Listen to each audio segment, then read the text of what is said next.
Hey hello everyone, once again welcome back to your channel Krida Kshetra. कैसे हैं आप लोग? होप आप लोग बहुत अच्छे होंगे, फिट होंगे, फाइन होंगे और जहां होंगे स्वस्थ होंगे। तो चलिए स्टार्ट करते हैं। आज हमारी 2020 क्वेश्चन की क्वेश्चन सीरीज है, जिसमें हम लोग टेस्ट एंड मेजरमेंट से नहीं बल्कि स्पोर्ट्स साइकोलॉजी से रिलेटेड क्वेश्चन को सॉल्व करेंगे।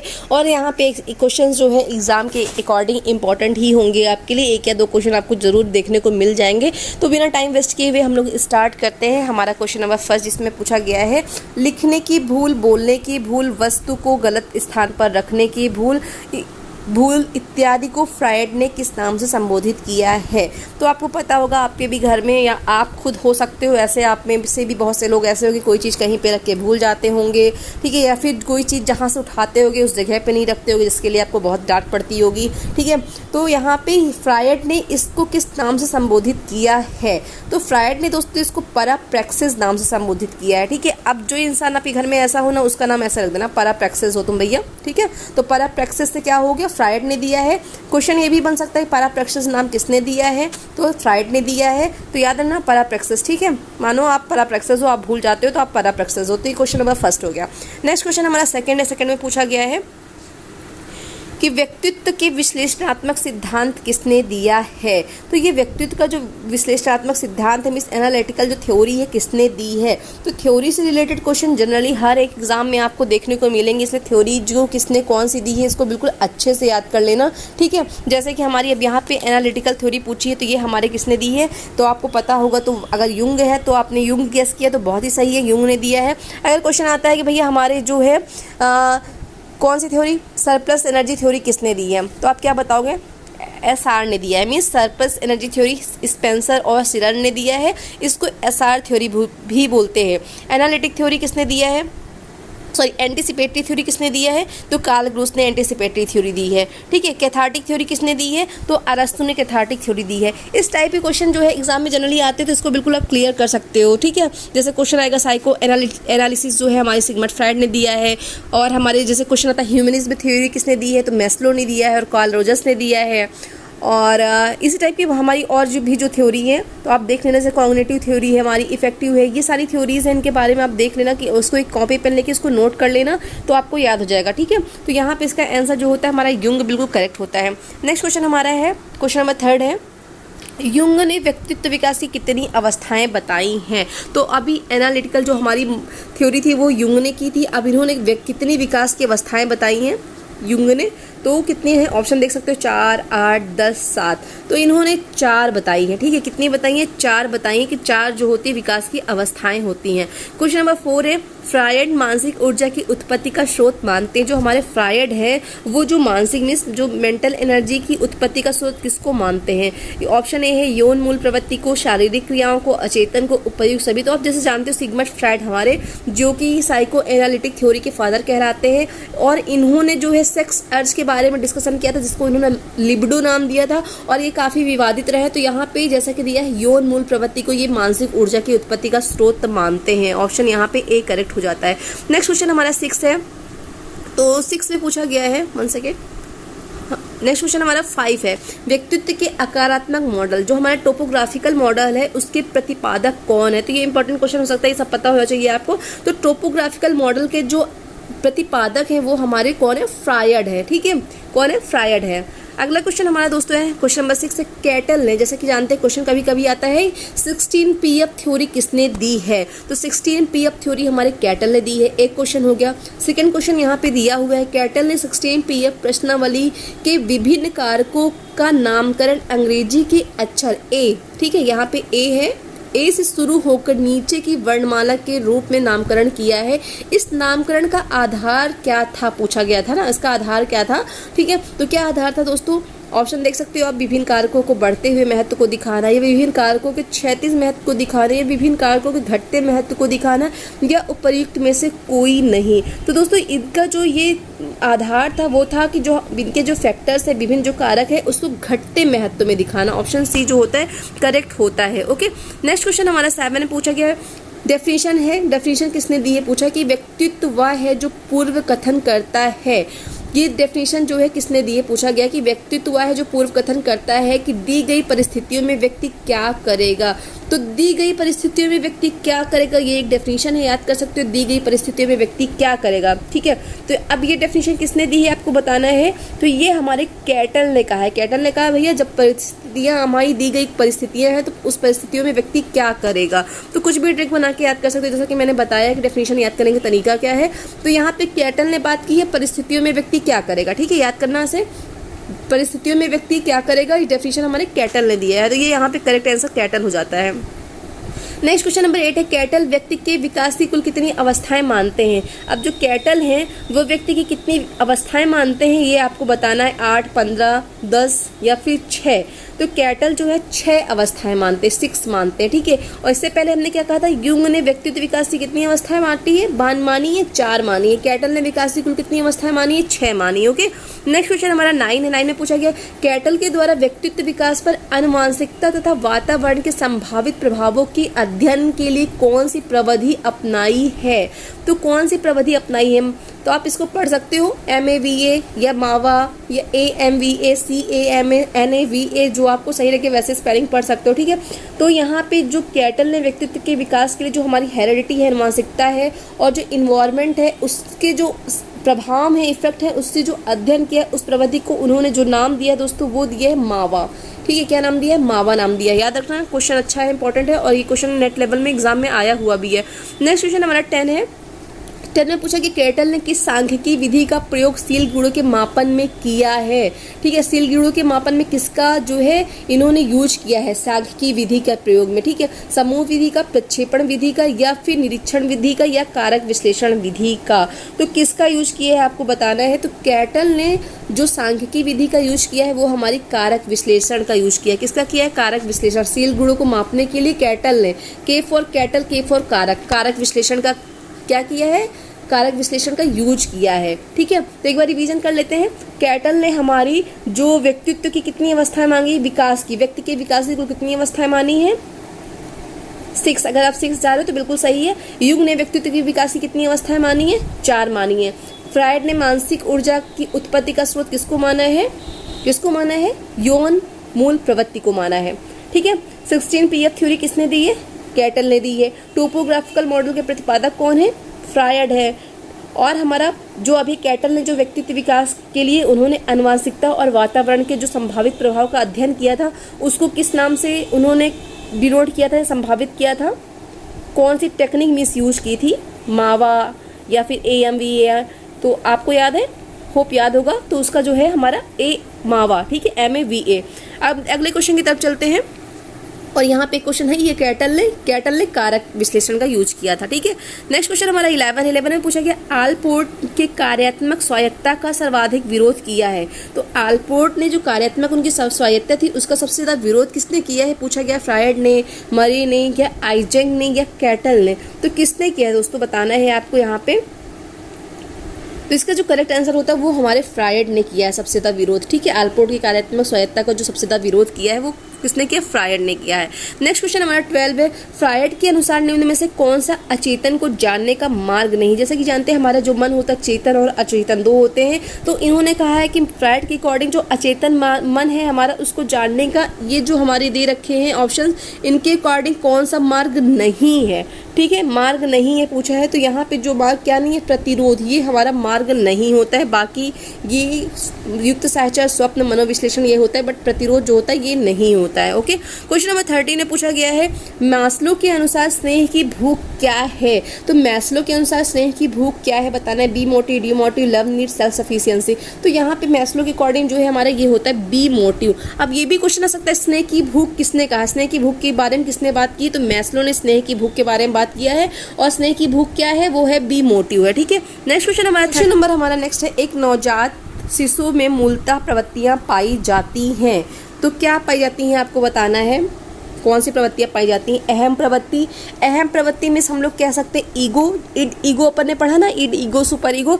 तो जो एक बच्चा है उसके अंदर क्या ईगो होगा या फिर सुपर ईगो होगा, पराह में सुपर ईगो हो जाता है। ठीक है, एक सेकंड, अहम प्रवृत्ति में हो जाता है हमारा ईगो, पराह प्रवृत्ति में हो जाता है हमारा सुपर ईगो, देन हमारा ईड प्रवृत्ति मतलब ईड हो जाता है। तो एक बच्चे के अंदर भैया ना तो उसके अंदर ईगो की प्रॉब्लम होगी, ना सुपर ईगो की प्रवृत्ति होगी, इड की प्रवृत्ति जरूर होगी। तो उसमें कौन सी प्रवृत्ति पाई जाती है? इड पाई जाती है। ओके, क्वेश्चन हमारा 15 है, रोसार्क परीक्षण में निम्न में से किस श्रेणी का परीक्षण होता है? जो रोसार्क हमारा स्याही परीक्षण है, रोसार्क जो टेस्ट है उसमें किस श्रेणी का टेस्ट होता है? मीन्स कॉम्पिटिशन टेस्ट होता है, या फिर यह हमारा कंस्ट्रक्शन टेस्ट होता है, या एक्सप्रेसिव टेस्ट होता है, या एसोसिएशन टेस्ट होता है, आपको बताना है। तो रोसार्क टेस्ट के अकॉर्डिंग जो हमारा टेस्ट होता है वो किस श्रेणी का होता है? वो हमारा जो टेस्ट होता है दोस्तों संरचना परीक्षण होता है। जैसे कि आप जानते हैं वहाँ पे इंक डालते, इंक ब्लॉट करते तो वहाँ पे कुछ संरचना बन जाती है, तो लोगों से पूछते हैं ये क्या बना हुआ है, तो ये हमारा संरचना परीक्षण हो जाता है। इन सब के बारे में लोगों ने डिस्कशन किया, प्लेलिस्ट में जाके वहाँ पे स्पोर्ट्स साइकोलॉजी की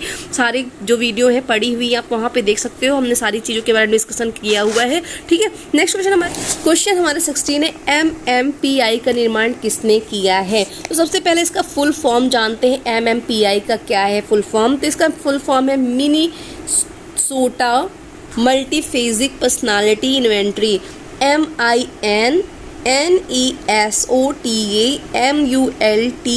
मल्टीफेजिक पर्सनालिटी है। अब इस टेस्ट का जो है निर्माण कब हुआ था, ये भी क्वेश्चन आ सकता है। तो इसको 1940 में कब बनाया गया था? 1940 में बनाया गया था, 1940 में बनाया गया था। ठीक है, 1 सेकेंड, 1940 में ये बना था। ठीक है, MMPI का फुल फॉर्म जो है MINESOTA मल्टीफेजिक पर्सनालिटी होता है। ठीक है, पर्सनालिटी इन्वेंट्री 1940 में बना था। अब क्वेश्चन क्या किसने बनाया था? तो इसको हथावे और मैकिन्ले ने बनाया था। ठीक है, इन दोनों ने मिलके बनाया था, बट इसका एक रिवाइज्ड वर्जन भी आया था। क्वेश्चन ये भी आता है कि MMPI का रिवाइज्ड वर्जन कब आया था? तो कैसे होता है, MMPI 1 और MMPI 2। तो MMPI 1 जो था 1940 में आया था, और 1989 में 1989 में इसका रिवाइज्ड वर्जन आया था। ठीक है, जो कि पर्सनालिटी से जुड़ी हुई प्रश्नावली थी, इसमें साइकोमेट्रिक टेस्ट होता था। ओके, इसी में एक और हमारा टेस्ट आता है जैसे कि हमने बताया था थ्योरी पार्ट में। चलो यहाँ डिस्कशन कर लेते हैं। CPI के बारे में बताया था, मिस कैलिफोर्निया पर्सनालिटी इन्वेंट्री, जिसको 1957 में हैरिसन गुह ने बनाया था। इसको जो है कैलिफोर्निया साइकोलॉजिकल इन्वेंट्री भी कहा जाता है, और इसमें 434 स्टेटमेंट थे, इसलिए इसको हम लोग CPI 434 के नाम से भी जानते हैं। इसी में एक और टेस्ट था हमारा BAI, miss Bell adjustment inventory, जिसको 1934 में गुह M बेल ने बनाया था, जिसमें 6 एरियाज को उन्होंने कवर किए थे, और जिसमें क्या था कि एक व्यक्ति एडजस्टमेंट कैसे करता है घरेलू चीजों में, उसके बारे में इन्होंने बताया था। इसमें टोटल 140 स्टेटमेंट थे। देन हमारा एक और टेस्ट आता है MSIL, जिसका फुल फॉर्म है मैस्लो सिक्योरिटी। ठीक है, ये क्यों था? ये सिक्योरिटी इन्वेंट्री थी, 1945 में मास्लो ने बनाया था, और ये जो टेस्ट था उन्होंने गांव के लोगों के ऊपर ये टेस्ट किया हुआ था। इतना इंपॉर्टेंट है आपके लिए जानना। देन हमारा कैटल 16 पर्सनालिटी फैक्टर इन्वेंट्री, जो कि बहुत इंपॉर्टेंट है। कैटल के बारे में जनरली आता है 16PF थ्योरी, या फिर बोल सकते हो कैटल 16 पर्सनालिटी फैक्टर इन्वेंट्रीज भी बोला जाता है, जिसको इन्होंने 1949 में रेमंड कैटल ने बनाया था, 1949 में बनाया था। सन भी याद रखना क्योंकि इंपॉर्टेंट है, सन भी आ सकता है। इसके अंदर उन्होंने 164 स्टेटमेंट दिए थे, मीन्स 164 स्टेटमेंट दिए थे। देन हमारी 6 नंबर की जो थ्योरी आती है वो आती MPI, मीन्स मॉस्लो पर्सनालिटी। ठीक है, तो इसमें मॉस्ले जो पर्सनालिटी इन्वेंट्री थी, इसको इन्होंने 1959 में आइजेंक ने बनाया था। ठीक है, ये मत समझ लेना कि इसे MPI जिसको मॉडसले पर्सनालिटी इन्वेंट्री बोलते हैं, थोड़ा सा माफ करिएगा, कंफ्यूज हो गया।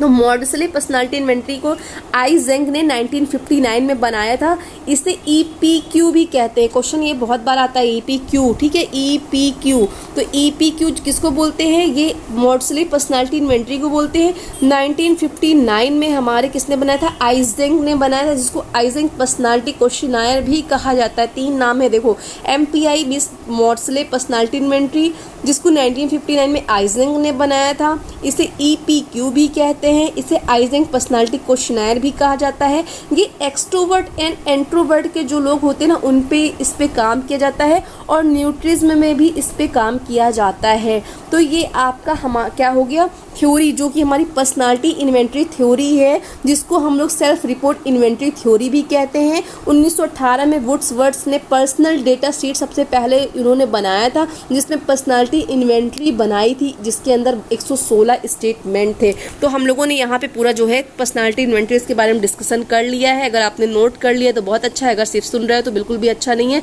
इसलिए लिखते जरूर जाना। चलते हैं अगले क्वेश्चन की तरफ। होप आपको पर्सनालिटी इन्वेंटरीज थ्योरी के बारे में पता चल गया होगा। तो याद कर लेना, पर्सनालिटी इन्वेंटरीज थ्योरी 1918 में वुड्सवर्थ ने सबसे पहले पर्सनल डेटा शीट में उन्होंने बनाया था, जिसमें उन्होंने 116 स्टेटमेंट दिए थे। MMPI 1, MMPI 2, CPI, BAI, MSIL, scatters theory, MPI, ये सारी हमारी पर्सनालिटी इन्वेंटरीज थ्योरी है। अब नेक्स्ट क्वेश्चन हमारा 17 आता है, MMPI 1 का मुख्य उद्देश्य क्या था, एम क्या था पूछा है इसमें। तो ये इसका जो एम था दोस्तों, वो वहाँ पे क्या एम था, ये यहाँ पे थोड़ा सा गलत हो गया, इसको सही कर लेना, ठीक है। यहाँ पे ऑप्शन होना चाहिए था रोगात्मकशील गुणों को मापना, ठीक है। ये टाइप करने में मैंने ध्यान नहीं दिया, तो सही कर लेना दोस्तों। यहाँ पे रोगात्मकशील गुणों को मापना यहाँ पे होगा। दूसरा है समान व्यक्तियों के शील गुणों को मापना, असमान व्यक्तियों के शील गुणों को मापना, अत्यंत प्रभावशाली व्यक्तियों के शील गुणों को मापना। बट जो MMPI 1 का जो मेन एम था वो हमारा क्या था, रोगात्मकशील गुणों के व्यक्तियों को मापना। मीन्स यहाँ पे आप नोट कर लेना, अगर मिस्टेक हो गया उसके लिए माफ करना। रोगात्मक व्यक्तियों के शील गुणों को मापना, ठीक है। रोगात्मक शील गुणों को मापना, ओनली रोगात्मक शील गुणों को मापना उनका जो मुख्य उद्देश्य था, आप समझ जाना, शील गुणों को मेजर करना था, ठीक है। MMPI 1 का जो एम था वो क्या था, रोगात्मक शील गुणों को मापना, ठीक है। तो यहाँ पे फर्स्ट आंसर होता है, जो कि लिखने में मिस्टेक हो गया है तो उसको करेक्ट कर लेना। यहाँ पे रोगात्मक शील गुणों को मापना था, ठीक है। नेक्स्ट क्वेश्चन आपके लिए 18 है, पर्सनालिटी इन्वेंटरीज को अन्य किस नाम से जानते हैं। तो पर्सनालिटी इन्वेंटरीज को हम लोग किस नाम से जानते हैं, एक नाम तो मैंने अभी आपको बताया था, तो आप वही बता दो किस नाम से जानते हैं, अगर आपको याद होगा तो, ठीक है। तो यहाँ पे मैंने जो बताया था, पर्सनालिटी इन्वेंटरी को हम लोग सेल्फ इन्वेंटरीज के नाम से भी जानते हैं, और यहाँ पे हम लोग साइकोमेट्रिक टेस्ट के नाम से भी जानते हैं। तो यहाँ पे आपको पता चल गया, पर्सनालिटी इन्वेंटरीज को पहला तो सेल्फ इन्वेंटरीज के नेम से जानते हैं, दूसरा हमारा साइकोमेट्रिक टेस्ट के नाम से जानते हैं। ओके, नेक्स्ट क्वेश्चन हमारा क्वेश्चन नंबर 19 है। 19 में पूछा गया, हिप्पोक्रेट्स के अकॉर्डिंग जब व्यक्ति सामान्यतः निराशावादी, उदास और अनमना सा रहता है तो उसमें कौन से गुण पाए जाते हैं। जैसा कि आपने पता है, पढ़ा है, हिप्पोक्रेट्स ने हमारे जो काले पित्त, पीले पित्त, कफ प्रवृत्ति वाले, इन सब के बारे में उन्होंने क्लासिफिकेशन किया है। तो उन्होंने वहाँ पे बताया है कि कौन से पित्त वाले कैसे होते, किस स्वभाव के होते हैं। तो आपको पता होगा, अगर आपने पढ़ा होगा, वो पढ़ा जरूरी होगा। तो हिप्पोक्रेट्स, सेल्डन, ये तो बहुत ही इंपॉर्टेंट है हर एग्जाम के अकॉर्डिंग, क्योंकि इनसे क्वेश्चन ना आए तो ऐसा कभी हो ही नहीं सकता है। तो जो हिप्पोक्रेट्स के अकॉर्डिंग इन्होंने जो बताया है कि निराशावादी, उदास, अनमना सा जो व्यक्ति रहता है उसको क्या कहते हैं दोस्तों, कौन से पित्त वाला वो व्यक्ति होता है।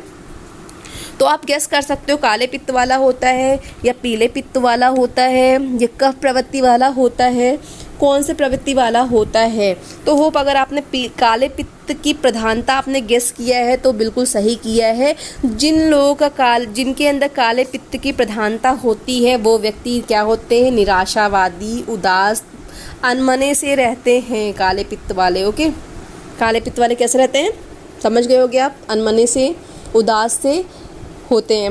ओके दोस्तों, क्वेश्चन हमारा आज का लास्ट क्वेश्चन 20 क्वेश्चन है, सेल्डन के अकॉर्डिंग सबसे संतुलित व्यक्तित्व की श्रेणी कौन सी है पूछा गया। जैसा कि आप सभी जानते हो कि सेल्डन ने जो बॉडी क्लासिफिकेशन किया है, जिसको उन्होंने एंडोमॉर्फिक, मीजोमॉर्फिक, एक्टोमॉर्फिक यानी विस्ट्रोटोनिया, सेर्ब्रोटोनिया, ये सारी चीज़ें कहा है। और वहाँ पे ये स्केल के बारे में आता है कि 171 डिनोट किया है, 171, 117 ऐसे करके इन्होंने डिनोट किया है। तो इसमें से पूछा है कि सबसे संतुलित व्यक्तित्व की श्रेणी कौन सी है। तो सेल्डन के अकॉर्डिंग सबसे संतुलित जो श्रेणी होती है वो 117 होती है। अब इस स्केल के बारे में अगर आपको नहीं पता है तो दोस्तों मैंने जो है थ्योरी पार्ट में इसके बारे में अच्छे से डाला है, आप वहाँ जाके वीडियो को देख के नोट कर सकते हो, ठीक है। तो इसी के साथ ये हमारा आज का क्वेश्चन जो सीरीज़ है वो कंप्लीट होता है। अब नेक्स्ट जो कल मॉर्निंग में क्वेश्चन आएगा वो आपके लिए 125 क्वेश्चन की क्वेश्चन सीरीज, जो कि टेस्ट सीरीज जिसको हम लोग सॉल्व करें वो सॉल्व करेंगे, प्लस हम लोग जो है आगे भी ऐसे क्वेश्चन करते रहेंगे। होप आपके लिए ये वीडियो हेल्पफुल रहा हो। अगर आपको इससे मदद मिलती है तो यार प्लीज़ लाइक और कमेंट और सब्सक्राइब चैनल को कर देना अगर पहली बार विजिट कर रहे हो, क्योंकि आपका लाइक और आपका कमेंट थोड़ा सा मुझे मोटिवेट करता है ताकि मैं आपके लिए और अच्छे से अच्छा कंटेंट तैयार करूं। और पहली बार विजिट कर रहे हो तो यार दोस्तों लाइक कर देना, शेयर कर देना, सब्सक्राइब करके बेल आइकन को प्रेस करके ऑल पर क्लिक कर देना ताकि आने वाली हर एक नोटिफिकेशन जो भी है आपको मिल सके। तो इसी के साथ आपको अलविदा कहते हैं, मिलते हैं अगले वीडियो।